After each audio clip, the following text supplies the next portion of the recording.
الشيطان الرجيم بسم الله الرحمن الرحيم اللهم صل على محمد وعلى آل محمد كما صليت على إبراهيم وعلى آل إبراهيم إنك حميد مجيد اللهم بارك على محمد وعلى آل محمد كما باركت على إبراهيم وعلى آل إبراهيم إنك حميد مجيد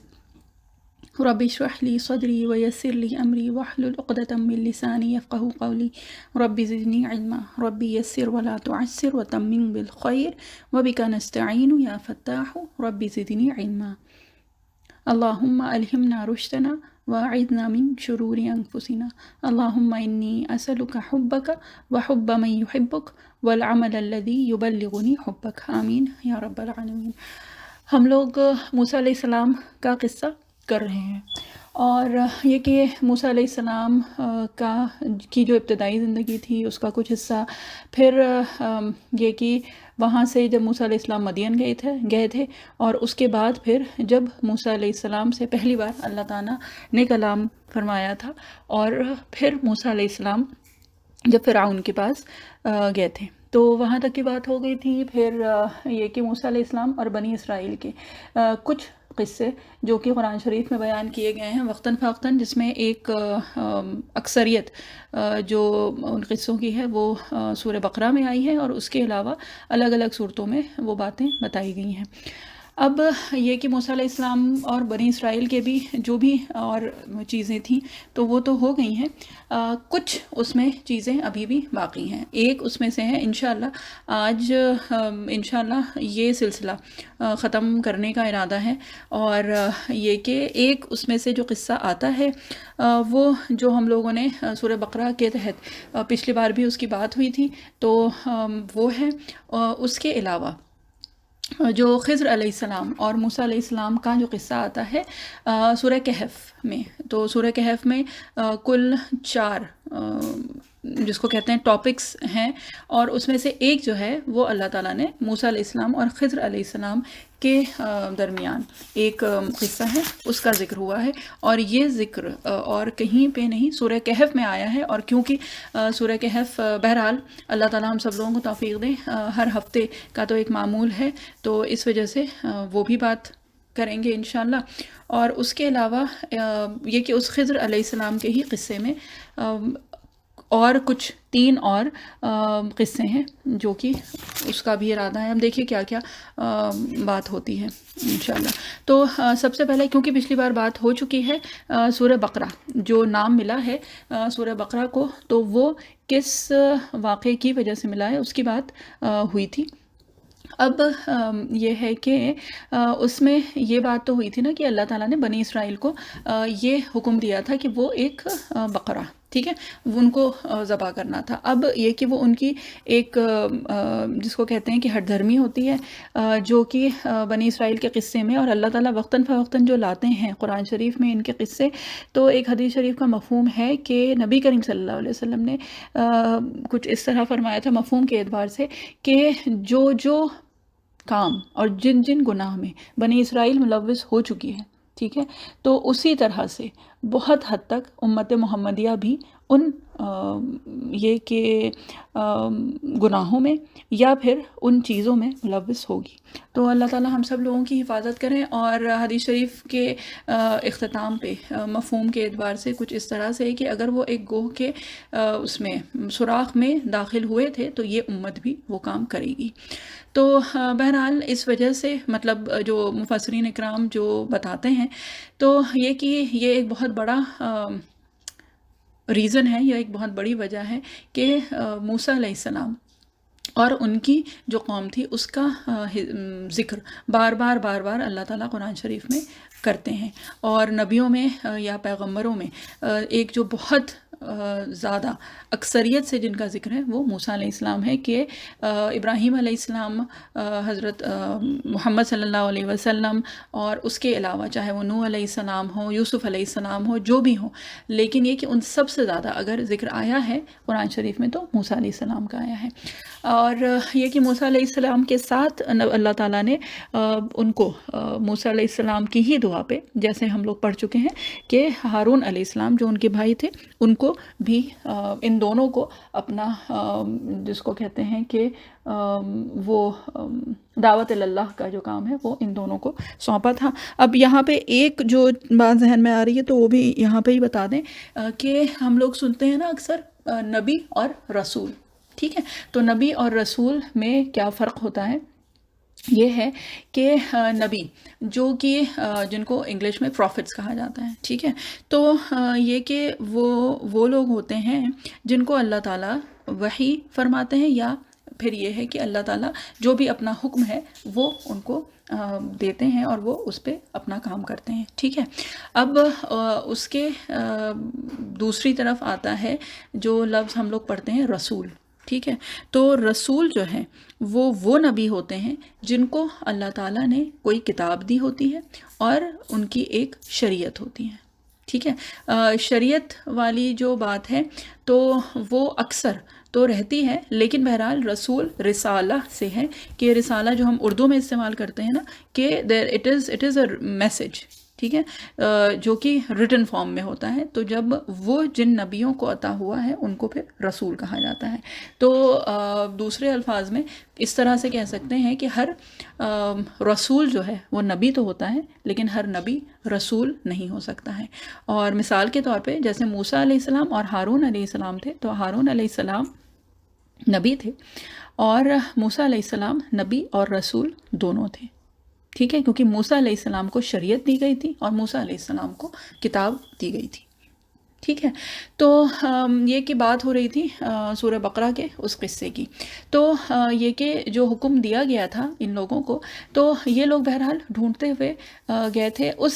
جو بھی ڈسکرپشن تھا پورا کا پورا، جو کہ موسیٰ علیہ السلام سے انہوں نے کہہ کے بار بار اللہ تعالیٰ سے دعا کر کے، اور یہ کہ اس کا رنگ کیا ہونا چاہیے، اور یہ کہ اس کی کوئی اور ڈیٹیلز پتہ چل جائیں اور کچھ اور پتہ چل جائے، اور ابھی جو ہے وہ ہمارے ذہن میں اس کی ایک جس کو کہتے ہیں کلیئر پکچر نہیں ہوئی ہے، تو تم اور پوچھو اپنے رب سے کہ اس کی اور کچھ صفات بتائیں۔ تو بہرحال وہ جب ساری صفات بیان ہو گئیں تو یہ کہ یہ لوگ بنی اسرائیل جو تھے یہ لوگ گئے اور ان کو ایگزیکٹلی وہ جو ڈسکرپشن جو دیا گیا تھا، جو انہیں صفات بتائی گئی تھی، وہ سب ایک گائے میں مل گئیں، ٹھیک، یعنی جو بقرہ تھا اس میں مل گئیں۔ اب یہ کہ اس کی جو کہانی ہے وہ ایک دوسری ہے، ٹھیک ہے، جو قرآن شریف میں جس کو کہتے ہیں کہ صراحتاً تو مذکور نہیں ہے، حدیث شریف سے ہم لوگوں کو اس کا پتہ چلتا ہے۔ تو اب کیا تھا کہ ایک شخص تھا، نیک صالح انسان تھا، آدمی تھا، اور یہ کہ اس کی کم عمری میں ہی موت ہو گئی، ٹھیک۔ اب یہ کہ موت سے پہلے اس کی ایک ظاہر سی بات ہے یہ کہ بیوی اور بچہ، ٹھیک، تو یہ کہ کیونکہ کم عمری میں موت ہوئی تھی تو جوان بیوی اور اس کا ایک چھوٹا بچہ یعنی کم عمر کا بچہ تھا، اور یہ کہ اس کے پاس ترکے میں یعنی وراثت کے طور پہ اور کچھ نہیں تھا سوائے ایک بچھڑے کے۔ تو اس نے کیا کیا کہ اس کو یہ اندیشہ تھا کہ کیونکہ اس کا بیٹا ابھی بہت چھوٹا ہے، یعنی کہ اولاد جو ہے اس کو کہیں ایسا نہ ہو کہ وراثت میں سے کچھ بھی نہ ملے، تو اس نے کیا کیا کہ اپنی بیوی کو یہ وصیت کی کہ یہ جو بچہ ہے اس کے لیے میں یہ بچڑا چھوڑ کے جا رہا ہوں، تو اس کو کیا کرنا ہوگا کہ تم جنگل میں اس کو چھوڑ دینا۔ بہرحال اس نے تو اس طرح سے نہیں تھا، اس نے دعا کی تھی اللہ تعالیٰ سے کہ اس عمر میں میں یہ کہ اپنی بیوی اور اپنے معصوم بچے کو چھوڑ کے جا رہا ہوں، تو اللہ تعالیٰ آپ ان کی حفاظت فرمائیے گا، ٹھیک ہے۔ تو یعنی کہ اس نے اللہ تعالیٰ سے دعا کی تھی، اور یہ کہ اللہ تعالیٰ نے اس کی یہ دعا کس طرح سے قبول کی، تو وہ یہ تھا کہ اس کی جو بیوی تھی، جو بیوہ تھی، تو اس نے یہ جو گائے کا بچہ تھا اس کو جنگل میں چھوڑ دیا تھا چرنے کے لیے، اور یہ تھا کہ جب یہ بچہ جو ہے یعنی کہ جو ان کی اپنی اولاد تھی وہ جب بڑی ہو جائے گی تو پھر انشاءاللہ یہ واپس لے لیں گے۔ اب جب یہ بیٹا بڑا ہوا یعنی اس بیوہ کا یہ بیٹا جب بڑا ہوا تو اس نے ایک دن اپنے بیٹے کو بھیجا اور اس نے کہا کہ جنگل سے وہ بقرہ جو ہے وہ لے کے آ جاؤ۔ اب یہ کہ اس کی نشانی تو کچھ تھی نہیں، اور جنگل میں جو لڑکا تھا تو اس نے بھی وہ پوچھا کہ مجھے کیسے پتہ چلے گا کہ کون سا ہے، اور میں کہاں وہ اتنے بڑے جنگل میں ڈھونڈوں گا؟ تو ماں نے یہ کہا کہ تم جاؤ، اور یہ کہ تم بس جاؤ اور تم کو وہ مل جائے گا۔ تو بہرحال جب وہ گیا وہاں پہ تو واقعی اس جنگل میں کچھ اس طرح کا معاملہ ہوا کہ اس کے پاس یہ جو پورے اس ڈسکرپشن والی جو گائے تھی وہ اس کے پاس خود بخود چل کے آ گئی، اور اسی وقت یہ جو بنی اسرائیل ڈھونڈتے ڈھونڈتے پہنچے تھے اللہ کے حکم سے، تو ان کو بھی یہ جو بقرہ تھا یہ مل گیا۔ اب انہوں نے اس لڑکے سے اس کو خریدنے کی بات کی، اور اس لڑکے کے ساتھ یہ تھا کہ بھئی اس کی ماں نے حکم دیا تھا تو اس نے انکار کر دیا اس کو بیچنے سے کہ میں یہ کسی کو نہیں دے سکتا، یہ میری ماں کا حکم ہے اور میں اس کو لے کے جاؤں گا۔ تو یہ جو بنی اسرائیل تھے، یہ اور وہ جو لڑکا تھا وہ اور یہ بقرہ، یہ سب جو ہے اس ماں کے پاس پہنچے، تو ان لوگوں نے جس کو کہتے ہیں کہ خریدنے کی ایک اپنی جو پیشکش تھی وہ ان لوگوں کے سامنے رکھی، اور یہ کہ یہ لوگ تیار تو نہیں ہو رہے تھے، لیکن پھر اس لڑکے نے یہ کہا کہ ٹھیک ہے میں یہ بیچوں گا، لیکن یہ کہ اس کے عوض میں آپ کو مجھے اتنی دولت دینی ہوگی، ٹھیک ہے۔ تو کیا ہوا کہ یہ بنی اسرائیل، ظاہر سی بات ہے ان کو حکم تھا، تو یہ اس بقرہ کے لیے کچھ بھی قیمت دینے کے لیے تیار ہو گئے۔ تو اس کے عوض میں، یعنی جتنی بڑی یہ گائے تھی تو اس کے عوض میں اس لڑکے نے ان سے سونا لیا، ٹھیک ہے، یعنی گولڈ۔ اور بہرحال یہ کہ یہ جو بنی اسرائیل تھے یہ وہ بقرہ لے کے اور چلے گئے، اور پھر جو اللہ تعالیٰ نے ان کو حکم دیا یہ کیا۔ اب اس میں یہ بات ہم کو بتانی اس لیے ضروری تھی کہ یہاں پہ جو ہم لوگوں کو ایک جس کو کہتے ہیں کہ سبق ملتا ہے، جو ہم لوگوں کو لینے کی ضرورت ہے، وہ یہ ہے کہ یہ شخص جو کہ اپنی کم عمری میں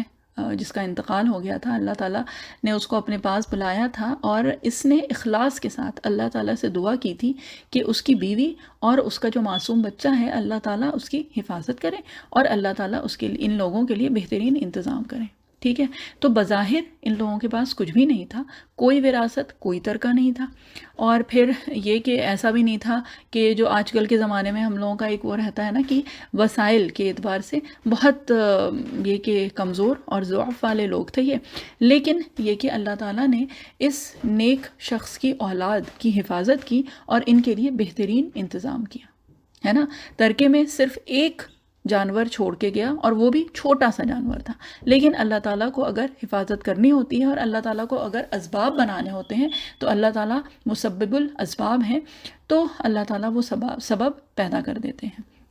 ہے نا۔ اور یہ کہ اگر وہ شاید ترکہ اتنا سونا چاندی چھوڑ کے بھی جاتا تو شاید اس کو وراثت میں پتہ نہیں کتنا ملتا کتنا نہ ملتا، اور کیا جو بھی کچھ بھی ہوتا، لیکن یہ کہ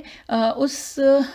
جس کو کہتے ہیں کہ فقر اور فاقے کی وجہ سے وہ بیوہ بھی اپنی اس اولاد کے لیے بہت دعا کرتی رہتی ہوگی، اور یہ کہ اولاد بھی یہ کہ جو عموماً جو دیکھا جاتا ہے کہ بہت زیادہ مال اور اسباب ہونے کی وجہ سے جو بچے بگڑ جاتے ہیں، تو وہ بھی نہیں ہوا، یہ بچہ بھی ماں کا فرما بردار اور اس طرح کا نکلا، اور جب وقت آیا تو اللہ تعالیٰ نے ان لوگوں کو وہ تمام اسباب مہیا کر دیے، ٹھیک ہے۔ تو ایک بات تو یہ ہو گئی، اور یہ کہ اس کے علاوہ ایک اور جو چیز ہوئی وہ یہ ہوئی کہ جو ہم لوگوں نے قارون کا جو قصہ ہم لوگوں نے پچھلی بار کیا تھا، تو قارون کے قصے میں بھی کیا تھا کہ اس کے پاس مال اور اسباب بہت تھے، ٹھیک ہے، دنیاوی اعتبار سے جس کو کہتے ہیں کہ ہم لوگ اب جس طرح سے لیتے ہیں کہ بہت پیسہ، بہت شان و شوکت، اور اس کے لیے تو سورہ قصص میں جو آیات آئی ہیں تو وہ کچھ اس طرح کی ہیں نا کہ اس کی خزانے کی صرف چابیاں بہت طاقتور، بہت قوت والے لوگ بھی اٹھائیں تو عاجز ہو جاتے تھے، یعنی اتنا اس کے پاس خزانے تھے، اور اتنا وہ تھا، بس ایک مسئلہ اس کا کیا تھا کہ وہ فخر کرتا تھا اپنے اوپر، ٹھیک ہے، اور دکھاوا تھا، اور یہ کہ جو کچھ بھی اس کے پاس مال اور اسباب تھے تو اس کا کیا تھا کہ اس کا ایک جو ایٹیٹیوڈ ہے وہ یہ تھا کہ یہ سب میرا کمایا ہوا ہے، یہ میری عقل ہے، میری محنت ہے، یہ میرا کام ہے اور میری ذہانت ہے، اس کی وجہ سے مجھے اتنا مال اور اسباب ملا ہے. یعنی کہ جو کچھ بھی تھا وہ ان سب چیزوں کو اپنی طرف منسوب کرتا تھا. اس میں کہیں سے بھی اس کا یہ نہیں ہوتا تھا کہ ہاں یہ اللہ کا دیا ہوا ہے، یہ اللہ تعالیٰ کا فضل ہے، یا کسی بھی طرح سے وہ اللہ تعالیٰ کو اس کے درمیان میں نہیں لے کے آتا تھا. تو بہرحال ظاہری طور پہ اس کے پاس تمام مال اور اسباب موجود تھے، لیکن کیا تھا کہ اللہ تعالیٰ کے حکم سے جب اس کا خاتمہ ہوا تو وہ واقعی ایسا عبرتناک خاتمہ تھا کہ جو لوگ یہ آرزو یا یہ تمنا بھی کرتے تھے کہ ہمیں ویسا مل جائے، یعنی وہ سب کچھ مل جائے جیسا کہ قارون کے پاس ہے، تو ان کو بھی ایک سبق مل گیا. اور یہ ہم لوگوں کے لیے ایک سبق ہے، اور قیامت تک قارون کا جو قصہ ہے وہ ہم سب لوگوں کے لیے سبق ہے کہ جو کچھ بھی دیا ہوا ہے یا نہیں بھی دیا ہوا ہے، جو بھی مال اسباب ہے تو الحمدللہ، اور نہیں ہے تو جو کچھ بھی ہے وہ ہے اللہ تعالیٰ کی طرف سے. اگر وہ شکر گزاری میں ہوگا تو کیا ہوگا کہ اللہ تعالیٰ وہ جو اسباب ہیں وہ دنیا میں اور آخرت میں ہمیں اللہ تعالیٰ کا قرب عافیت کے ساتھ نصیب عطا فرمائے. اور اگر یہ کہ کہیں سے اس میں فخر یعنی فا خوا اور را، ٹھیک ہے، ایک ہے فخر اور ایک ہوتا ہے فقر. تو فقر اور فاقہ یعنی جو غربت ہوتی ہے وہ ہے، اور خوا را جو ہے وہ ہوتا ہے ایروگنس، یعنی کہ بہت گھمنڈ جو ہم اردو میں کہتے ہیں. تو بہرحال جب وہ چیز آتی ہے تو پھر وہ اللہ تعالیٰ کو بہت ناپسند ہے. اور پھر جو وہ پکڑ ہوتی ہے تو آخرت میں تو ہے ہی، دنیا میں بھی کئی بار اس کی پکڑ اللہ تعالیٰ کرتے ہیں، اور پھر وہ ایسی ہوتی ہے کہ وہ واقعی بہت سبق آموز اور عبرتناک پکڑ ہوتی ہے. اللہ تعالیٰ ہم سب لوگوں کی حفاظت کریں. تو بات جو یہاں پہ ایک جو سمجھنے والی چیز ہے وہ یہ ہے کہ مال اور اسباب جو ہیں وہ کسی بھی طرح سے وہ غلط چیز نہیں ہے. بات یہ ہے کہ ہم اس کو کس طرح سے استعمال کر رہے ہیں، کیونکہ اگر وہ مثال ہے تو پھر سلیمان علیہ السلام سے بڑی مثال اور کیا ہوگی کہ اللہ تعالیٰ نے ان کو مال اور اسباب کے اعتبار سے بہت عطا فرمایا تھا، اور یہاں تک کہ انہیں بادشاہت اور سلطنت عطا فرمائی تھی. اور بادشاہت ان کی صرف انسانوں کے اوپر نہیں بلکہ جنات پہ بھی تھی. اور یہ داؤد علیہ السلام کے لیے بھی آتا ہے نا کہ جو چڑیاں اور جو جانور تھے وہ بھی ان کی آواز جس کو کہتے ہیں کہ سنتے تھے. اور داؤد علیہ السلام کو اللہ تعالیٰ نے وہ معجزہ دیا تھا کہ وہ جانوروں کی بھی بات چیت جو ہے وہ سن لیتے تھے. تو بہرحال وہ بھی قصہ آیا ہے سلیمان علیہ السلام اور داؤد علیہ السلام کے سلسلے میں. ایک تو سورہ نمل ہے، سورہ شعراء ہے. تو بہرحال الگ الگ صورتیں ہیں جس میں ان لوگوں کا بھی ذکر آیا ہے. تو مال اور اسباب ہونا بذات خود کوئی برائی نہیں ہے، لیکن چیز یہ ہے کہ اگر ہم اس کو اللہ تعالیٰ کی راہ میں خرچ کریں اور اس کو اس طرح سے خرچ کریں جیسا کہ اللہ تعالیٰ نے ہم لوگوں کو حکم دیا ہے، تو پھر وہی مال اور اسباب ہماری دنیا اور آخرت میں ہمارے لیے خیر کا سبب بن جاتے ہیں. اور اگر اللہ نہ کرے نعوذ باللہ، اگر یہ کہ وہ آزمائش کے طور پہ اللہ تعالیٰ ہم لوگوں کو وہ نعمتیں عطا فرماتے ہیں، اور اگر اس میں ہم فخر کرنے لگیں اور گھمنڈ کرنے لگیں، تکبر ہے، کبریائی اگر ہمارے اندر آ جاتی ہے تو پھر وہ ہمارے لیے دنیا اور آخرت کی آزمائش ثابت ہو جاتی ہے. اب اس کے بعد جو قصہ آتا ہے وہ ہے جو کہ سورہ کہف میں جو موسیٰ علیہ السلام کا جو ایک قصہ ذکر کیا گیا ہے، ٹھیک ہے، مذکور ہے. اب کیا تھا کہ موسیٰ علیہ السلام سے کسی نے یہ جو تفصیل جو ہے یہ ہم لوگوں کو تفسیر سے پتہ چلتی ہے اور حدیث شریف سے پتہ چلتی ہے، اور وہ جو قصہ ہے وہ اللہ تعالیٰ نے قرآن شریف میں سورہ کہف میں ذکر کیا ہے. تو ایک مرتبہ کچھ اس طرح سے ہوا کہ موسیٰ علیہ السلام سے کسی نے پوچھا کہ سب سے زیادہ علم کس کے پاس ہے؟ تو موسیٰ علیہ السلام نے یہ فرمایا کہ میرے پاس. اب بات یہ ہے کہ موسیٰ علیہ السلام نے اپنے اعتبار سے اگر کہا تو صحیح کہا، اس لیے کیونکہ موسیٰ علیہ السلام کو یہ پتا تھا کہ وہ نبی اور رسول ہیں. ٹھیک ہے، موسیٰ علیہ السلام سے اللہ تعالیٰ نے مکالمہ کیا ہے، کلام کیا ہے ہے نا. تو اس اعتبار سے اگر دیکھیں تو موسیٰ علیہ السلام نے جو کہا تھا وہ صحیح تھا، اس وجہ سے کہ موسیٰ علیہ السلام سے تو بذات خود اللہ تعالیٰ نے کلام کیا، اور یہ کہ اس زمانے میں تو اور کوئی تھا نہیں، اور اس کے علاوہ موسیٰ علیہ السلام کو اللہ تعالیٰ نے نبی اور رسول ہونے کی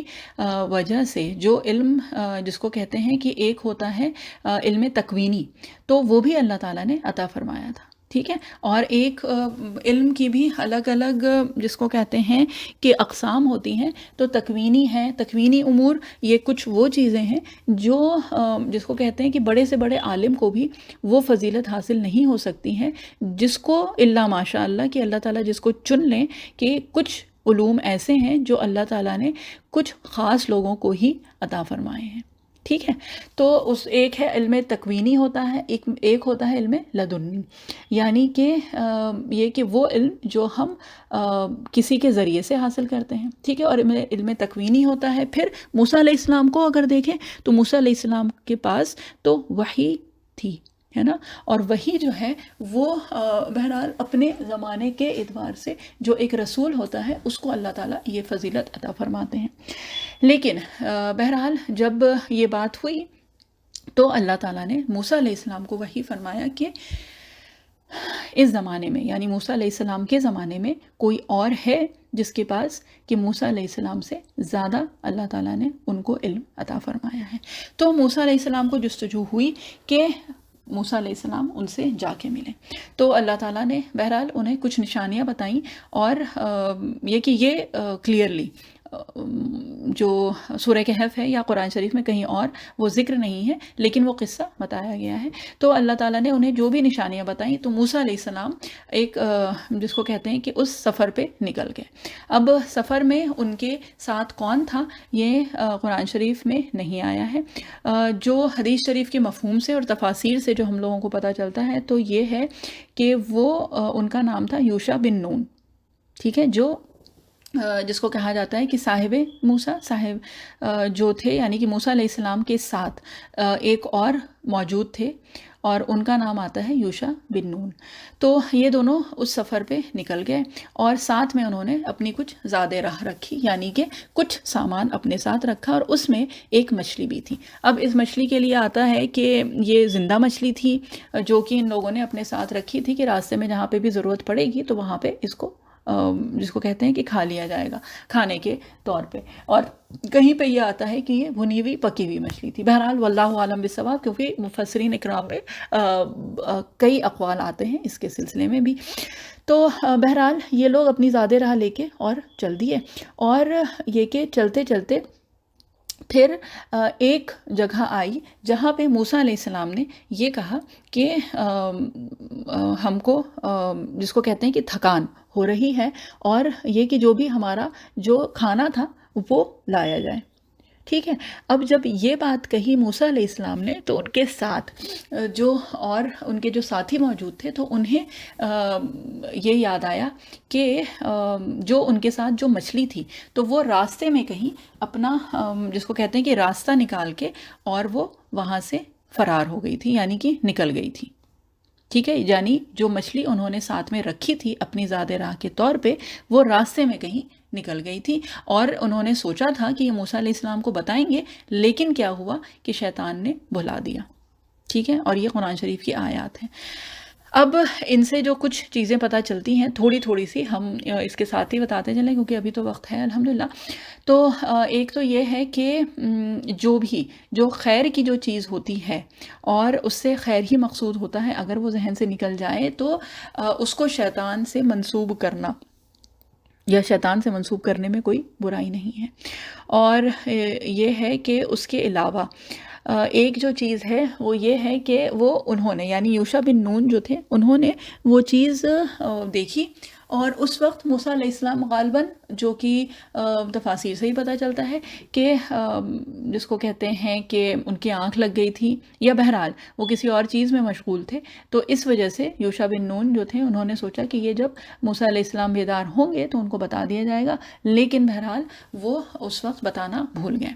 اب جب انہوں نے بتایا کہ وہ مچھلی فلاں فلاں جگہ جو ہے وہ چلی گئی تو پھر موسیٰ علیہ السلام کو موسیٰ علیہ السلام نے کہا کہ اچھا یہ تو وہی جگہ ہے جو کہ اللہ تعالیٰ نے جس کی نشاندہی کی تھی، اور یہ سوچ کے پھر یہ دونوں واپس فرتد علی آثارہم قصصا، کہ وہ لوگ لوٹے پلٹے اپنے نشان قدم پہ، ٹھیک ہے، آثارہم یعنی کہ جہاں سے وہ آئے تھے وہیں پہ یہ لوگ لوٹ گئے، اور وہاں تک گئے جہاں پہ وہ مچھلی ان لوگوں سے کھو گئی تھی، ٹھیک ہے، یعنی کہ یہ لوگ وہاں بھول گئے تھے اس مچھلی کو، اور اس مچھلی کا بھی آتا ہے کہ یہ کچھ اس طرح سے پلٹی تھی اور یہ پانی میں جس طرح سے گئی تھی کہ اس نے ایک خاص نشاندہی کر دی تھی۔ اب اس کا بھی تفسیر میں کئی یہ کہ اقوال آتے ہیں کہ یہ گویا اس طرح سے پانی میں گئی تھی کہ پانی میں ایک راستہ بناتی ہوئی چلی گئی تھی، یا پھر یہ کہ موسیٰ علیہ السلام کو اللہ تعالیٰ نے جس طرح سے بھی نشاندہی فرمائی تھی، موسیٰ علیہ السلام وہاں پہ پہنچ گئے ایگزیکٹ اسی جگہ پہ جہاں پہ کہ اللہ تعالیٰ نے ان کو بتایا تھا کہ یہاں پہ آپ کو میرا وہ بندہ ملے گا، ٹھیک ہے۔ اب ان کا نام بھی مذکور نہیں ہے، یہ بھی ہم لوگوں کو حدیث شریف سے پتہ چلتا ہے کہ ان کا نام تھا خضر علیہ السلام، ٹھیک ہے۔ اب خضر علیہ السلام کے لیے بھی بہت سارے اقوال آتے ہیں کہ وہ کوئی فرشتہ تھے، کہ وہ کوئی خاص انسان تھے، یا پھر وہ کوئی نبی تھے، تو بہرحال اس کے بھی مختلف اقوال آتے ہیں، جس میں کچھ اقوال تو اس طرح سے بھی وہ ہو سکتا ہے کہ وقتاً فوقتاً جو بھی حدیث شریف سے ہم لوگوں کو پتہ چلتا ہے کہ اللہ تعالیٰ نے کچھ فرشتوں کو کسی خاص مقصد کے لیے بھیجا ہے، اور فرشتے جو ہیں وہ انسانوں کی شکل لے کے اور اس دنیا میں آ چکے ہیں، اور اس کے بھی کئی قصے موجود ہیں۔ تو واللہ عالم بالصواب کہ یہ کون تھے اس کا بھی کہیں اس پہ صراحتاً ذکر نہیں آیا ہے۔ بہرحال خضر علیہ السلام ان کو کہا جاتا ہے، اور علیہ السلام بھی اسی اس سے کہا جاتا ہے کہ اللہ تعالیٰ ان کے اوپر سلامتی بھیجیں، ٹھیک ہے۔ ہم لوگ ان کے لیے یہ دعا کرتے ہیں۔ اب اس کا مطلب یہ نہیں ہے کہ وہ واقعتاً نبی ہی تھے، وہ کچھ بھی ہو سکتے ہیں، جیسے جبرائیل علیہ السلام بھی ہم لوگ کہتے ہیں، تو جبرائیل علیہ السلام تو ہم سب لوگوں کو پتہ ہے فرشتے ہی تھے۔ تو بہرحال اور یہ کہ کچھ لوگوں نے جو اپنی اپنی دلیل دی ہے، تو وہ بھی کبھی اللہ تعالیٰ ہم لوگوں کو ان کی بھی توفیق دے۔ بہرحال تفسیر کی کتابوں میں، اور بہت بیسک جو تفسیر کی کتابیں ہیں ان میں سے ایک تو معرف القرآن ہے، تفسیر مظہری ہے، تفسیر ابن کثیر ہے، تو یہ اگر آپ لوگوں کے پاس اس کے نسخے موجود ہیں تو ایک بار سورہ کہف کھول کے اور اس کی تفسیر ضرور پڑھ لیجیے گا، کہ اس میں بھی جو جو لوگوں نے دلائل پیش کیے ہیں، یعنی مفسرین اکرام نے، وہ بھی بہت انٹرسٹنگ ہیں۔ تو ان میں سے ایک جو ہے وہ کچھ اس طرح کا ہے کہ ابھی جب قصہ آگے ہم لوگ سنیں گے تو اس میں یہ جو خضر علیہ السلام سے تھے تو انہوں نے کچھ وہ کام کیے تھے جو شرعاً جو ہے جو کہ ممنوع تھے، ٹھیک ہے، لیکن یہ کہ کیونکہ اللہ تعالیٰ نے ان سے کہا تھا تو انہوں نے وہ خلاف شریعت کام کیے تھے، ٹھیک۔ تو یہ کہ دلیل کے طور پہ کسی نے یہ پیش کیا کہ وہ ایک نبی ہی ہو سکتا ہے کہ جو اللہ تعالیٰ کے حکم سے شریعت کے خلاف کام کرے اور اس پہ اس کا مواخذہ نہ کیا جائے، یعنی اس پہ اس کی پکڑ نہ کی جائے، ٹھیک ہے۔ یعنی کہ ہم اور آپ، ہم لوگ جو بھی ہیں، ہم لوگ کسی بھی طرح سے شریعت کے خلاف نہیں جا سکتے ہیں، اس بنا پہ بھی نہیں کہ ہم یہ کہہ دیں کہ ہاں بھئی اللہ تعالیٰ نے مجھے وحی کی تھی، اللہ تعالیٰ نے مجھے کہا تھا تو اس لیے میں نے یہ کر دیا، کیونکہ جو کچھ بھی ہے جو بظاہر شریعت کا حکم ہر انسان پہ لگتا ہے سوائے اس کے کہ جس کو اللہ تعالیٰ نے وحی فرمائی ہے۔ تو یہ کسی ایک کی دلیل تھی کہ اس لیے وہ یہ کہتے ہیں کہ یہ جو خضر علیہ السلام تھے یہ بھی نبی تھے، اور ایک وقت میں کئی نبی ہو سکتے ہیں، یہ تو ہمیں موسیٰ علیہ السلام اور ہارون علیہ السلام سے ہی پتہ چلتا ہے۔ اس کے علاوہ اگر دیکھیں تو بھائی ابراہیم علیہ السلام، اسماعیل علیہ السلام اور اسحاق علیہ السلام تینوں ایک ہی وقت میں تھے، بلکہ ان کے ساتھ ساتھ لوط علیہ السلام بھی جو تھے تو وہ بھی ابراہیم علیہ السلام کے ہی وقت میں موجود تھے، اور اسی طرح سے یوسف علیہ السلام اور یعقوب علیہ السلام، ہے نا۔ تو ایک وقت میں کئی نبی ہو سکتے ہیں، اس میں جس کو کہتے ہیں کہ وہ کوئی بعید چیز نہیں ہے۔ اور اسی طرح سے دیکھیے عیسیٰ علیہ السلام اور زکریا علیہ السلام یہ بھی ایک وقت میں ہی موجود تھے۔ تو بہرحال یہ کہ خضر علیہ السلام سے موسیٰ علیہ السلام کی ملاقات ہوئی۔ اب اس میں کیا تھا کہ موسیٰ علیہ السلام نے خضر علیہ السلام سے اجازت لی اور یہ فرمایا کہ اللہ تعالیٰ نے مجھے یہ بتایا ہے کہ آپ کو مجھ سے زیادہ علم ہے، تو میں اجازت لی کہ میں آپ کے ساتھ کچھ دیر، جس کو کہتے ہیں نا کہ آپ کے ہمراہ ہو لوں۔ تو اس پہ خضر علیہ السلام نے یہ فرمایا کہ آپ ہو لیجئے، مطلب آپ چل سکتے ہیں میرے ساتھ، لیکن آپ جو بھی میں کام کروں گا آپ اس پہ صبر نہیں کر پائیں گے، ٹھیک ہے، یعنی وہ برداشت نہیں کر پائیں گے، صبر نہیں کر پائیں گے، جو قرآن شریف میں جو بات آئی ہے۔ تو یہ کہ اب جب یہ بات ہوئی تو یہ کہ موسیٰ علیہ السلام نے یہ کہا کہ نہیں، انشاءاللہ آپ کیا مجھے صبر کرنے والا پائیں گے، ٹھیک۔ اب یہ ہے کہ خضر علیہ السلام کے ساتھ موسیٰ علیہ السلام ہو لیے، ٹھیک۔ اب جب یہ لوگ گئے تو وہاں پہ کیا تھا کہ ان لوگوں کو کوئی جگہ، کوئی ندی پار کرنی تھی، کوئی بہرحال کچھ تھا واٹر باڈی جس کو ان لوگوں کو پار کرنا تھا، اور وہاں پہ اور کوئی ذریعہ نہیں تھا۔ تو ایک کشتی تھی جس میں لوگ سوار تھے، تو انہوں نے ان لوگوں کو یعنی موسیٰ علیہ السلام اور خضر علیہ السلام کو اپنے ساتھ بٹھا لیا، یعنی ایک طرح کا ایک فیور کیا، ایک احسان کیا ان کے اوپر۔ جب خضر علیہ السلام وہاں پہ بیٹھے تو اس کشتی کی انہوں نے ایک جیسے جو کیا بولتے ہیں لکڑی کا جو ایک پٹرا ٹائپ ہوتا ہے، اگر کشتی ویسے دیکھیں تو جو پلانکس ہوتے ہیں، تو ان میں سے ایک خضر علیہ السلام نے ان کا اکھاڑ دیا، ٹھیک ہے۔ اب جیسے ہی موسیٰ علیہ السلام نے دیکھا، یہ تو ظاہر سی بات ہے یہ وہ لوگ تھے جنہوں نے ان لوگوں کے اوپر احسان کیا، اور خضر علیہ السلام بظاہر کیا تھا کہ انہوں نے ان کا نقصان کر رہے تھے، کہ ان کی کشتی خراب ہو جائے گی، ظاہر سی بات ہے۔ اب اس میں سے اگر وہ نکل جائے گا جو لکڑی کا پٹرا ہے تو پھر کیا ہوگا کہ وہ کشتی تو کبھی بھی ڈوب سکتی ہے۔ تو بہرحال موسیٰ علیہ السلام سے تو برداشت نہیں ہوا، تو انہوں نے فوراً ٹوکا کہ آپ کیا کر رہے ہیں، یہ تو یہ کہ ان لوگوں کو نقصان پہنچائے گا اور اس سے تو یہ لوگ ڈوب بھی سکتے ہیں۔ تو خضر علیہ السلام نے انہیں یاد دلایا کہ میں نے آپ سے کہا تھا کہ آپ برداشت نہیں کر پائیں گے، آپ صبر نہیں کر پائیں گے۔ تو موسیٰ علیہ السلام نے ان سے معذرت کی اور کہا کہ اچھا، مطلب یہ کہ سوری میں بھول گیا تھا، اور اللہ تعالیٰ خیر کمی بیشی معاف کرے، کیونکہ یہ ہم ایک قصے کی طور پہ بتا رہے ہیں اور یہ قرآن شریف کے ظاہر سی بات ہے وہ الفاظ نہیں ہیں، ہم یہ کہ اس کو جس کو کہتے ہیں نا کہ اس کو ایک قصے کے طور پہ بتا رہے ہیں، تاکہ یہ کہ وہ پھر انشاءاللہ جب سورہ کہف کی جب ترجمہ تفسیر ہوگا تو وہ پھر انشاءاللہ اس طرح سے بھی ہو جائے گا۔ تو یہ کہ معذرت کر کے پھر یہ لوگ آگے چلے،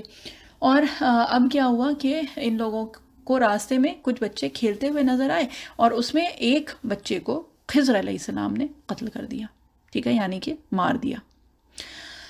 اب یہ کچھ ایسی چیز تھی کہ موسیٰ علیہ السلام سے ظاہر سی بات ہے، نبی تھے، رسول تھے، ان سے تو برداشت نہیں ہوئی کہ یہ آپ نے کیا کیا، یہ تو جس کو کہتے ہیں کہ سراسر غلط ہے، اور اگر ویسے بھی دیکھیں تو انسانیت کے اس سے بھی یہ بہت سنگین جرم ہے، بہت بڑا گناہ ہے۔ تو اور یہ کہ وہ بھی بغیر کسی عوض کے کہ مطلب اس بچے نے کچھ کیا نہیں تھا، بظاہر کسی کا قتل نہیں کیا، کچھ نہیں کیا، تو آپ نے اس طرح کیوں کیا؟ تو خضر علیہ السلام نے انہیں پھر یاد دلایا کہ میں نے کہا تھا کہ آپ صبر نہیں کر پائیں گے، ٹھیک۔ اب موسیٰ علیہ السلام کو پھر معذرت کی ضرورت پڑی، انہوں نے پھر معذرت کی اور یہ فرمایا کہ اب بس یہ کہ ایک مجھے موقع اور دیجئے کہ اگر اب میں نے کچھ وہ کیا تو پھر یہ کہ آپ مجھے الگ کر سکتے ہیں۔ تو بہرحال پھر یہ لوگ آگے چلے اور یہ لوگ ایک بستی میں پہنچے جہاں کے لوگ جو تھے وہ کچھ اس طرح کے تھے کہ یہ لوگ مسافر تھے، اور اس وقت کا کچھ دستور ایسا تھا کہ مسافر جو بھی ہوتا تھا تو اس کو جو بستی والے ہوتے تھے، جو بھی اس علاقے کے لوگ ہوتے تھے، تو ان کی مہمان نوازی کرتے تھے، یعنی کہ ان کو رہنے کی جگہ اور کچھ کھانے پینے کے لیے دیا جاتا تھا، ٹھیک ہے، وہاں کا اس وقت کا یہ ایک دستور تھا۔ لیکن یہ جو بھی بستی تھی یہ کچھ اس طرح کے خسیس قسم کے لوگ سمجھ لیجئے کہ تھے کہ جنہوں نے ان کی مہمانداری سے بالکل صریح انکار کر دیا، ٹھیک۔ اب انکار کر دیا یعنی کہ کوئی رہنے کی جگہ اور کچھ کھانے پینے کو ان کے پاس کچھ بھی نہیں تھا، اور یہ لوگ مسافر تھے۔ تو بہرحال یہ لوگ وہاں سے نا امید ہو کے نکل ہی رہے تھے کہ وہاں پہ ایک دیوار تھی جو کہ بالکل قریب تھی کہ وہ گر جائیں. تو خضر علیہ السلام نے کیا کیا کہ وہ دیوار اٹھا کے مطلب یہ کہ اس کی مرمت کر دی اور اس کو دوبارہ کھڑا کر دیا. تو موسیٰ علیہ السلام نے کہا کہ مطلب یہ اس بستی والے ایسے، ٹھیک ہے، تو آپ کیا کرتے کہ آپ اس کے عوض میں ان لوگوں سے کم اپنے لیے ایک رہنے کی جگہ یا کچھ ایک تھوڑی دیر کا ٹھکانہ اور ان سے کچھ عوض میں تو مانگ سکتے تھے. تو موسیٰ علیہ السلام کی اس بات پہ پھر خضر علیہ السلام نے کیا کہا کہ یہ ہے فراق بینی و بینک، کہ یہاں پہ ہم دونوں کو الگ ہونا ہوگا. ٹھیک ہے، یہ جو ہے یہ اب ایک آخری وہ ہے کہ اب اس میں ہم لوگوں کی تفریق، یعنی کہ اب ہم لوگوں کو علیحدہ علیحدہ ہونا ہوگا. اور پھر خضر علیہ السلام نے انہیں موسیٰ علیہ السلام کو بتایا وہ ساری چیزیں جن پہ کہ موسیٰ علیہ السلام صبر نہ کر پائے. ٹھیک ہے، اور اس پہ نبی کریم صلی اللہ علیہ وسلم کی حدیث شریف ہے کہ نبی صلی اللہ علیہ وسلم نے ایک جس کو کہتے ہیں کہ ایک وہ ظاہر کی ہے، ایک سمجھ لیجیے ایک افسوس ہی تھوڑا بہت کہ یہ کہ اگر موسیٰ علیہ السلام تھوڑا سا صبر کر لیتے تو ہمیں کچھ اور چیزیں، کچھ اور علم حاصل ہو جاتا ہے نا. تو بہرحال پھر خضر علیہ السلام نے وہ ساری چیزیں بتائیں جہاں پہ موسیٰ علیہ السلام صبر نہ کر رہے تھے. تو انہوں نے بتایا کہ وہ جو سفینہ تھا، یعنی کہ وہ جو کشتی تھی جس کا کہ انہوں نے بظاہر وہ نقصان کیا تھا، تو یہ کشتی ان لوگوں کی تھی، یعنی کہ وہ جو لوگ تھے ان کی تھی، اور ان کا جو ایک بادشاہ تھا وہ ایسا تھا کہ وہ وہ کشتی غصب کر لیتا تھا، یعنی ہتھیا لیتا تھا ان کو، زور و زبردستی سے ان کے جو بھی لوگ تھے ان سے وہ چھین لیتا تھا بیسیکلی جو بھی کشتی اچھی ہوتی تھی یعنی درست ہوتی تھی. تو خضر علیہ السلام نے کیا کیا کہ اس میں ایک ظاہری عیب ڈال کے، یعنی کہ وہ جو کشتی ہے اس میں ایک نقص آ گیا نا کہ اس کا ایک لکڑی جو ہے وہ غائب ہے. تو اب یہ نقص والی جو کشتی ہوگی تو یہ تو پھر وہ بادشاہ لے گا ہی نہیں. اگر یہ پوری مکمل پراپر کشتی ہوتی اور صحیح درست ہوتی تو پھر یہ لوگ جو ہیں جن کی یہ کشتی تھی یہ اس کشتی سے ہاتھ دھو بیٹھتے. تو اب کیونکہ اس میں نقص آ گیا ہے تو ظاہری نقص ہونے کی وجہ سے بادشاہ اب وہ نہیں لے گا، اور اس کی وجہ سے کیا ہوگا کہ ان لوگوں کے پاس وہ کشتی رہ جائے گی. ٹھیک ہے، وہ نقص کے ساتھ ہی رہے لیکن کشتی تو ان کے پاس رہے گی نا، کم سے کم کچھ تو ذریعہ رہے گا ان کے پاس، کیونکہ اگر وہ ظاہری نقص نہ ہوتا تو یہ لوگ جو ہیں اپنی کشتی ہمیشہ کے لیے کھو بیٹھتے. ٹھیک ہے، تو ظاہری طور پہ تو ٹھیک ہے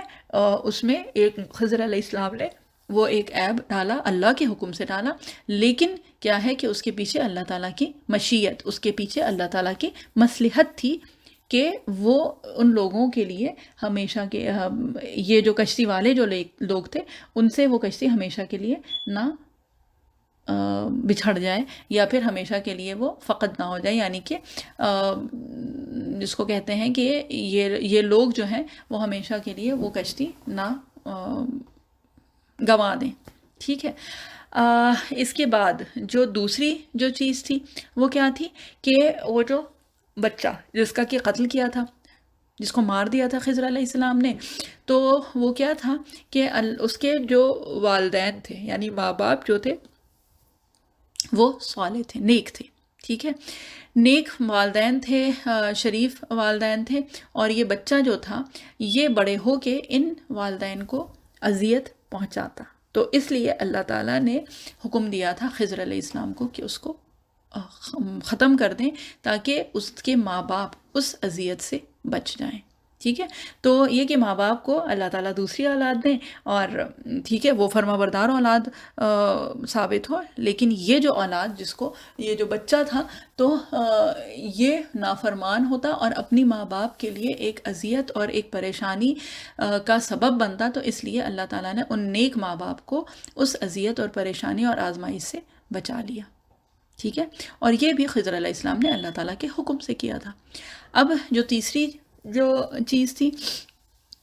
وہ کیا تھی کہ وہ جو دیوار گرنے والی تھی، تو وہ دیوار جو گرنے والی تھی اس دیوار کے نیچے ایک خزانہ تھا جو کہ 2 چھوٹے بچے تھے ان کا تھا. ٹھیک ہے، تو 2 چھوٹے بچوں کے لیے وہ خزانہ تھا، اور وَكَانَ أَبُوهُمَا صالحا، اور ان دونوں بچوں کا جو والد تھا وہ کیا تھا؟ صالح تھا، یعنی نیک انسان تھا. تو اللہ تعالیٰ کا یہ حکم تھا کہ یہ دیوار اگر گر جاتی تو اس کے نیچے جو خزانہ تھا وہ ظاہر ہو جاتا ہے نا. اور وہ بستی والے کیسے تھے؟ وہ بستی والے تو ہم لوگوں کو پتہ چل گیا نا کہ بہت کنجوس خسیس قسم کے لوگ تھے، کہ جو یہ کہ وہاں کے جو طور طریقے کے اعتبار سے بھی، اس کے حساب سے بھی ان لوگوں کو ایک وقت کا کھانا بھی جنہوں نے نہیں دیا، تو وہ خزانہ اگر نکل آتا تو وہ ان بچوں کو، ان یتیموں کو تو کبھی نہ دیتے. تو اللہ تعالیٰ کا حکم کیا تھا کہ اگر یہ دیوار درست کر دی جائے تو پھر کیا ہوگا، یہ خزانہ محفوظ رہے گا. اور پھر جب یہ بچے جب اپنی بلوغت پہ پہنچ جائیں گے، یعنی کہ یہ لوگ بڑے ہو جائیں گے، جب ان کے اندر یہ صلاحیت آ جائے گی کہ وہ اپنے خزانے کی حفاظت کر سکیں یا ان کو اپنے استعمال میں لا سکیں، تو پھر یہ کہ یہ خزانہ اس وقت ظاہر ہو، بجائے اس کے کہ یہ اس وقت ہو کہ جب کہ یہ اس کا فائدہ نہ اٹھا سکیں اور بستی والے ان سے وہ خزانہ لوٹ لیں. ٹھیک ہے. تو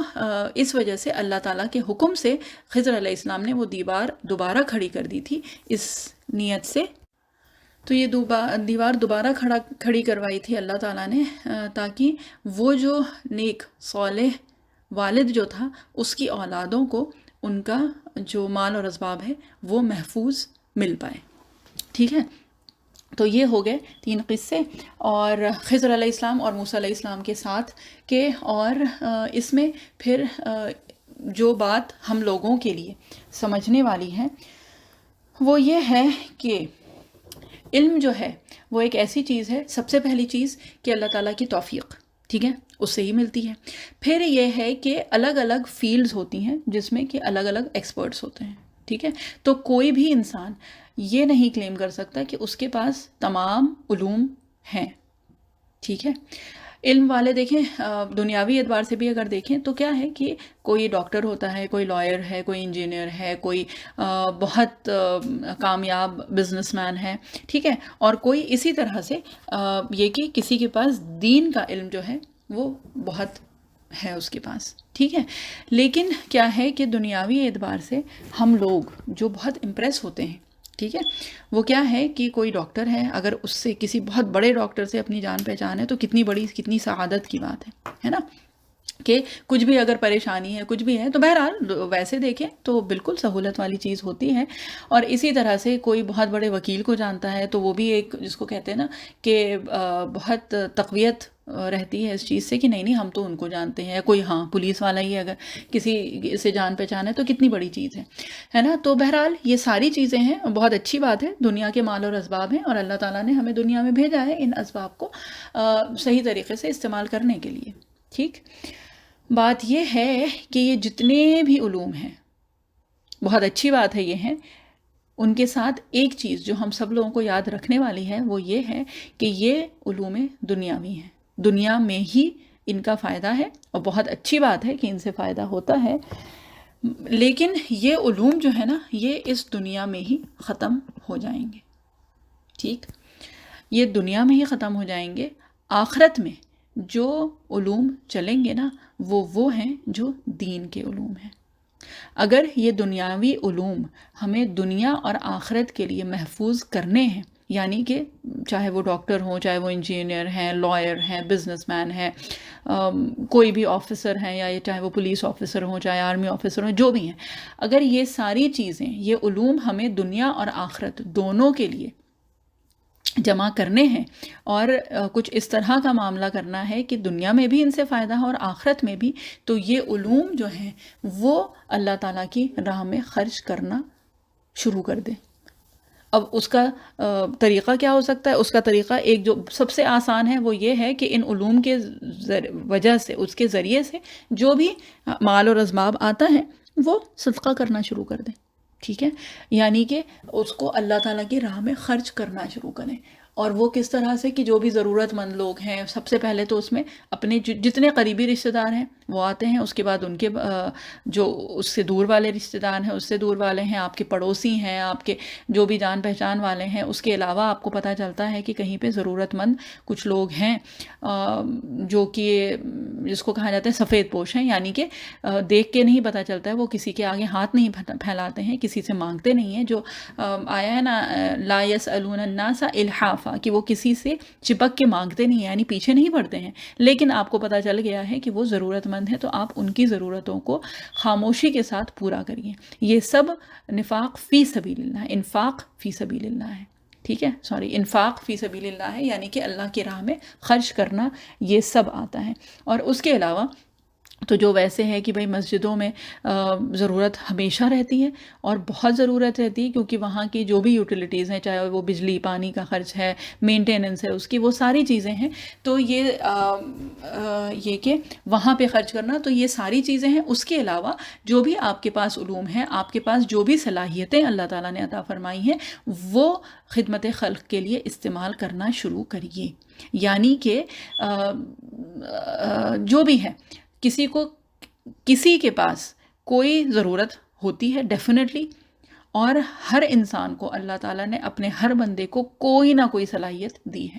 اور کچھ نہیں ہے تو دیکھیں گھر کا جو کام ہے، سلائی کڑھائی بنائی، کسی کو پکانا آتا ہے، اور یہ بات کئی بار پہلے بھی ہو چکی ہے کہ وہ سب کچھ ہے نا، صلاحیت کچھ نہ کچھ تو ہوگی، اور اگر ابھی تک نہیں پتہ چلا ہے تو اپنے اندر وہ صلاحیت ڈھونڈنے کی کوشش کریے. اور کچھ نہیں ہوتا ہے تو اللہ تعالیٰ فارغ وقت بہت دیتے ہیں کسی کو، ہے نا. تو اگر آپ کے پاس وہ وقت ہے نا، تو وہ وقت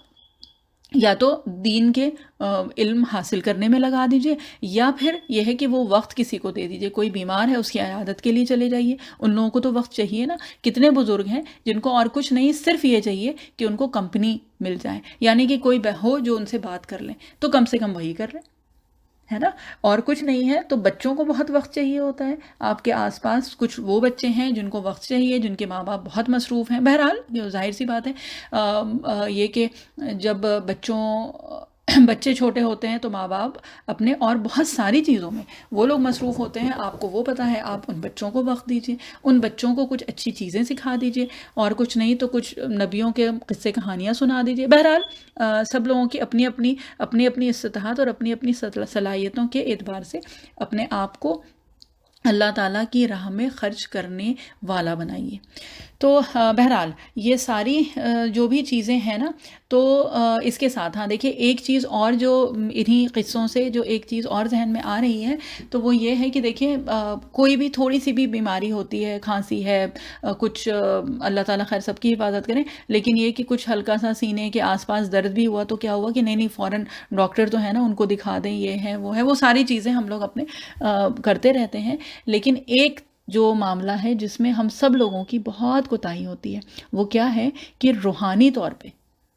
ہم لوگ بیمار ہو رہے ہیں لیکن فکر ہی نہیں ہوتی اس چیز کی. جسمانی طور پہ تو ذرا سی کھانسی ہوئی، زکام ہوا، چھینک ہوئی، کبھی کچھ اور ہوا، ہلکی سی حرارت لگ رہی ہے تو نہیں دکھا لو. اگر وہ 1 دن ہے تو پھر تو ٹھیک ہے، لیکن نہیں 3 دن ہو گیا اب تو دکھا دینا چاہیے. اور اگر ہفتہ بھر ہو گیا ہے تو پتہ لگا کہ مطلب کتنی بڑی چیز ہو گئی ہے. بالکل اپنی صحت کا خیال رکھنا چاہیے، لیکن بات یہ ہے کہ صرف جسمانی صحت کا نہیں، روحانی صحت کا بھی خیال رکھنا چاہیے. تو روحانی طور پہ ہم لوگوں کے اندر جلن حسد بہت زیادہ آ گئی ہے، یا بغض اور کینہ بہت زیادہ آ گیا ہے، تکبر بہت زیادہ آ گیا ہے، خود پسندی بہت آ گئی ہے. تو یہ سب تو ہے نا روحانی بیماریاں. ان کے لیے ہم لوگ کیا کرتے ہیں؟ پوری زندگی ہم لوگوں کی گزر گئی ہے. بلکہ اگر کبھی بیٹھ کے سوچیں تو لگتا ہے کہ نہیں 1 سال سے نہیں 2 سال سے نہیں 10 سال سے، یا اگر ویسے اور گہرائی سے سوچیں تو لگتا ہے کہ نہیں یہ تو پوری زندگی ہماری انہی بیماریوں میں چلی گئی ہے. لیکن ان کے لیے کبھی علاج کی نہ فکر ہوئی ہے، نہ کبھی یہ سمجھ میں آیا ہے، نہ ذہن میں کبھی یہ بات آئی ہے کہ یہ جو روحانی بیماریاں جو ہیں نا، ان کا بھی علاج کرنا ضروری ہے. کیونکہ روح کو یہاں پہ پاک کرنا ضروری ہے. جب مقام اطہر آئے گا، یعنی کہ جب جنت الفردوس ہوگی، تو وہاں پہ تو اللہ تعالیٰ ہم لوگوں کو پوری طرح سے پاک کر کے ہی وہاں بھیجیں گے. اور یہ پاکی کس طرح سے ہوگی وہ ہم لوگ اکثر وقتاً فوقتاً پڑھتے رہتے ہیں نا. اللہ تعالیٰ ہم سب لوگوں کی حفاظت کریں. لیکن جنت میں یہ ایک ہم لوگوں نے سنا ہے نا کہ امت محمدیہ جو ہے وہ ہر فرد جنت میں جائے گا، اور وہ ساری چیزیں ہیں. لیکن جو اس مقام کا وہ نہیں ہوگا، جس کو کہتے ہیں کہ اس کے لائق نہیں ہوگا، پھر اس کو پاک کیا جائے گا اور اس کو اس لائق بنایا جائے گا۔ اور وہ پاکی کس طرح سے ہوتی ہے؟ جو دنیا میں رہ کے ہم لوگوں کے اوپر جو بیماریاں، مصیبتیں، آزمائشیں، پریشانیاں، جو دکھ ہم لوگوں کو ملتا ہے، جو آتا ہے ہم لوگوں کے اوپر، تو ان سے کیا ہوتا ہے کہ ہم لوگوں کی صفائی ہوتی ہے، جسمانی اور روحانی، ٹھیک، اور یعنی کہ یہ کہ طہارت ہوتی ہے۔ اور اس کے بعد اگر دنیا میں رہ کے وہ نہیں ہوگا تو پھر وہ جہنم کی بھٹی میں اس کی صفائی ہوگی۔ اللہ تعالیٰ ہم سب لوگوں کو اس طرح کی صفائی سے بچائیں، ٹھیک ہے؟ اللہ تعالیٰ ہم سب لوگوں کو اللہ تعالیٰ ہم سب لوگوں کو اس آگ سے بچائیں، اور اللہ تعالیٰ عافیت کے ساتھ ہم لوگوں کو استغفار کرنے والا بنائے، اللہ تعالیٰ ہم لوگوں کو بخش دیں، اور اللہ تعالیٰ ہم لوگوں کی مغفرت فرمائے۔ اور یہ ہے کہ اللہ تعالیٰ ہم سب لوگوں کو اس دنیا میں رہ کے، بہرحال اپنی اپنی استطاعت کے حساب سے، اور ہم سب لوگوں میں اللہ تعالیٰ نے استطاعت بہت رکھی ہے، بات یہ ہے کہ ہم لوگوں کو اس کو ڈسکور کرنے کی اور ایکسپلور کرنے کی ضرورت ہے۔ اور کیونکہ یہ بات نکلی ہے تو ایک چیز جو اور بہت ضروری بتانے والی ہے وہ یہ ہے کہ جو بھی تھوڑا بہت وقت ملتا ہے تو اور کچھ نہیں تو اللہ کا کلام سیکھنے میں اس کو لگائیے۔ یہ وقت الگ سے نہیں آئے گا، یہ اسی دنیا میں رہ کے ہمیں یہ کام کرنا ہوگا، کیونکہ جب آنکھ بند ہو گئی، ہم سب لوگوں کی قیامت انڈیویجولی تو اسی وقت آ گئی جب ہماری آنکھیں بند ہو گئی، یعنی کہ ہم کو موت آ گئی، ہے نا؟ تو جب وہ ہو گیا تو پھر قرآن شریف تھوڑی پڑھی جائے گی، پھر ہم لوگ تو نہیں سمجھیں گے نا، تب اس کا مطلب اور اس کے معنی اور اللہ تعالیٰ کے احکام اس وقت تو نہیں ہوں گے۔ نماز جو پڑھنی ہے وہ ہمیں اپنی زندگی میں پڑھنی ہے۔ جب ہم مر گئے تو اس کے بعد تو نماز ہے ہی نہیں، جنت میں جا کے تو نماز نہیں پڑھنی ہے نا۔ جو اللہ تعالیٰ کے حکم کے اعتبار سے، شریعت کے اعتبار سے جو نمازیں ہوں گی وہ تو اس دنیا میں رہ کے ہی پڑھنا ہے۔ شریعت کے اعتبار سے جو ہم کو شریعت سیکھنی اور سمجھنی ہے وہ اس دنیا کے لیے ہیں، یہ آخرت کے لیے نہیں ہے۔ آخرت کمانا ہے ان کے ذریعے سے، لیکن ایسا نہیں ہے کہ وہاں جا کے ہم کو صبر کرنا ہوگا، وہاں جا کے ہمیں یہ کہ حلال اور حرام کی تمیز کرنی ہوگی، نہیں، وہاں پہ تو ہر چیز ہمارے لیے پھر حلال ہے، وہاں پہ تو صبر کا کوئی جس کو کہتے ہیں موقع آئے گا ہی نہیں، کیونکہ وہاں پہ تو جتنی آرزوئیں ہوں گی وہ سب ہوں گی، وہ سب پوری کی جائیں گی۔ تو جو صبر کرنا ہے، جو شریعت پہ چلنا ہے، جو حلال کرنا ہے اور حرام سے بچنا ہے، جو جھوٹ سے اور ان سب چیزوں سے، جلن، حسد، بغض سے اور کینے سے اور ریاکاری سے اور تکبر سے اور خود پسندی سے جو بچنا ہے، یہ سارے کام تو اس دنیا میں رہ کے کرنے ہیں نا۔ یہ تھوڑی کہ اس کے لیے کوئی الگ سے وقت آئے گا کہ نہیں ابھی تو یہ مصروفیت ہے، ابھی وہ کام ہے، ابھی جو بھی اور چیزیں ہیں ابھی وہ سب کرنا ہے، پھر انشاءاللہ جب وقت آئے گا تو وہ بھی کریں گے۔ نہیں، وقت ابھی ہے، کیونکہ اس کے بعد تو ہم کو پتہ ہی نہیں کہ ہمارے لیے وقت ہم کو ملے گا بھی کہ نہیں ملے گا۔ اور اس میں ایک بہت بیسک سی جو چیز ہے نا، وہ ہے کہ اللہ کا کلام اپنے سینے میں محفوظ کرنے کی نیت کریے، یعنی کہ حفظ کی نیت تو شروع کریے۔ حفظ ہم لوگ اکثر جب یہ لفظ آتا ہے تو لگتا ہے کہ ارے نہیں حفظ تو نہیں ہو سکتا۔ حفظ کا مطلب پورا قرآن نہیں، لیکن ہاں کچھ نہیں، اگر نہیں یاد ہے تو آخر کی 10 صورتیں یاد کریے، اگر وہ ہیں تو اس سے آگے کی نیت کریے۔ جو جز عامہ ہے، یعنی کہ جو 30th جز ہے، جو 30واں پارہ ہے، کم سے کم چھوٹی چھوٹی صورتیں ہیں، وہ تو یاد کرنے کی نیت کریں۔ دیکھیں، نیتوں پہ اللہ تعالیٰ فیصلے کرتے ہیں، اور نیتوں پہ اگر اخلاص کے ساتھ نیت کی ہے تو اللہ تعالیٰ راستے بھی ہموار کرتے ہیں، اللہ تعالیٰ خود آسانی پیدا کرتے ہیں۔ اور اللہ تعالیٰ نے تو خود حدیث قدسی ہے نا کہ اگر میرا بندہ میری طرف چل کے آتا ہے تو میں اس کی طرف دوڑ کے آتا ہوں، اگر میرا بندہ میری طرف ایک بالش آتا ہے تو میں اس کی طرف ایک ہاتھ بڑھتا ہوں۔ تو اللہ تعالیٰ نے تو خود یہ وعدہ کیا ہے نا، یہ ہم مفہوم بتا رہے ہیں، تو یہ کہ اللہ تعالیٰ نے تو خود وعدہ کیا ہے۔ ایک بار نیت کریے اور کوشش کریے، اور نیت کریے، قرآن شریف روز کھولیے، نہیں سمجھ میں آ رہا ہے، نہیں ہو پا رہا ہے نا، کرنے کی تو کوشش کریے۔ یہ کتاب جو ہے نا، یہ جو اللہ کی کتاب ہے، یہ اس کو کہا جاتا ہے کہ یہ ایک زندہ کتاب ہے، یعنی کہ یہ خود اپنے پڑھنے والے کو اپنی طرف بلاتی ہے نا۔ آپ اس کو کھولیے، آپ کو برکات خود محسوس ہوں گی۔ نہیں روز کھولنے کی عادت ہے، روز تلاوت کی عادت نہیں ہے، کم سے کم اس نیت سے کھولیے کہ صرف ایک آیت پڑھ لیجئے، صرف ایک آیت، رکوع کی بھی بات نہیں کر رہے، ایک پیج ایک صفحہ کی بھی بات نہیں کر رہے، صرف ایک آیت پڑھیے،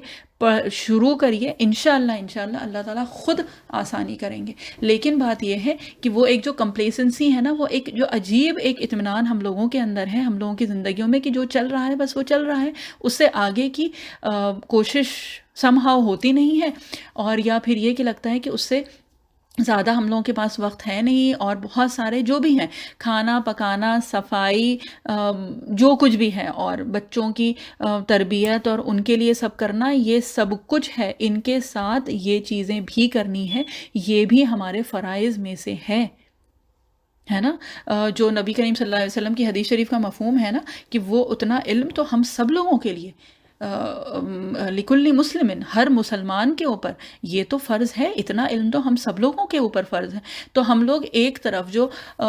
فرائض ہیں اس کے پیچھے تو اپنی زندگی گنوا دیتے ہیں، اور ہم یہ نہیں کہہ رہے کہ وہ کم کرنا ہے، وہ بھی کرنا ہے، اور اس کے ساتھ ساتھ یہ بھی کرنا بہت ضروری ہے۔ اللہ تعالیٰ نے ہم لوگوں کے اندر وہ صلاحیت، وہ استطاعت رکھی ہے، تبھی اللہ تعالیٰ نے ہمارے اوپر یہ چیزیں فرض کی ہیں۔ اگر ہمارے اندر وہ کیپیسٹی، وہ کیپیبلٹی نہیں ہوتی تو اللہ تعالیٰ ہم لوگوں کے اوپر یہ چیزیں فرض نہیں کرتے۔ اگر اللہ تعالیٰ نے یہ فرض کی ہیں تو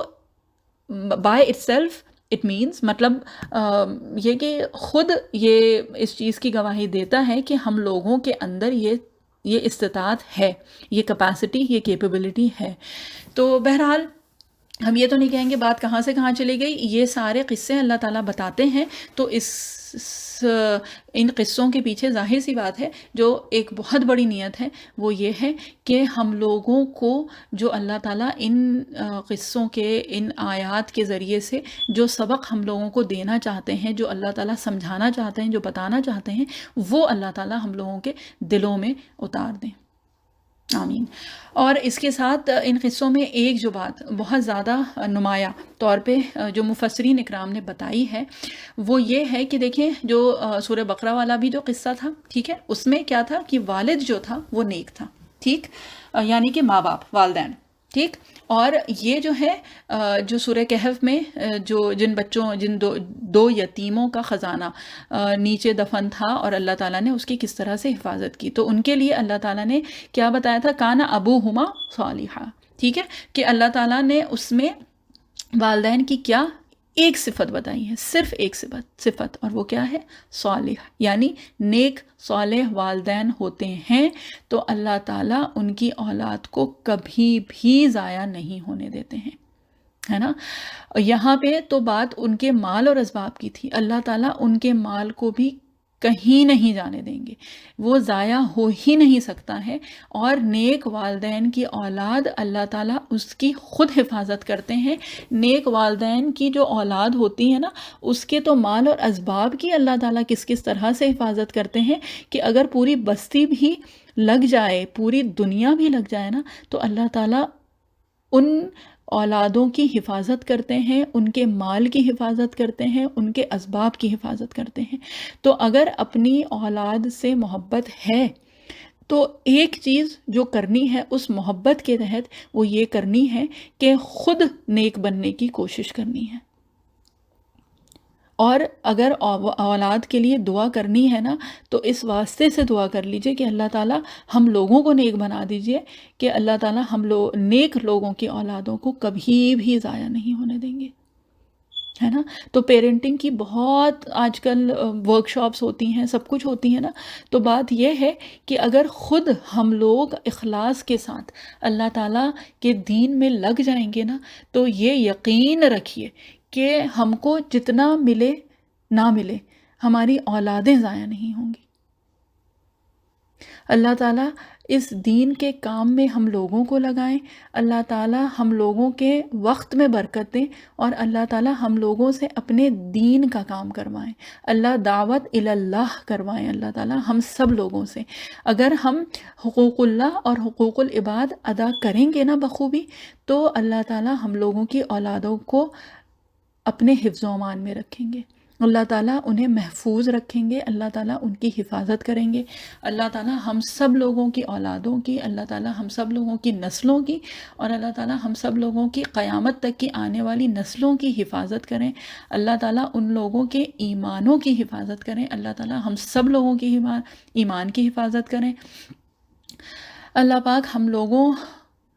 کو جب اپنے پاس بلائیں تو وہ ہم لوگوں کا بہترین وقت ہو، اور اللہ تعالیٰ ایمان کی سلامتی کے ساتھ، عافیت کے ساتھ اپنے پاس ہم سب لوگوں کو بلائیں، قیامت تک کی آنے والی نسلوں کی حفاظت کریں، ان کی ایمان کی حفاظت کریں، ان کے جان و مال کی، ان کی عزتوں کی، ان کی ایمان اور اسلام کی اللہ تعالیٰ حفاظت فرمائیں۔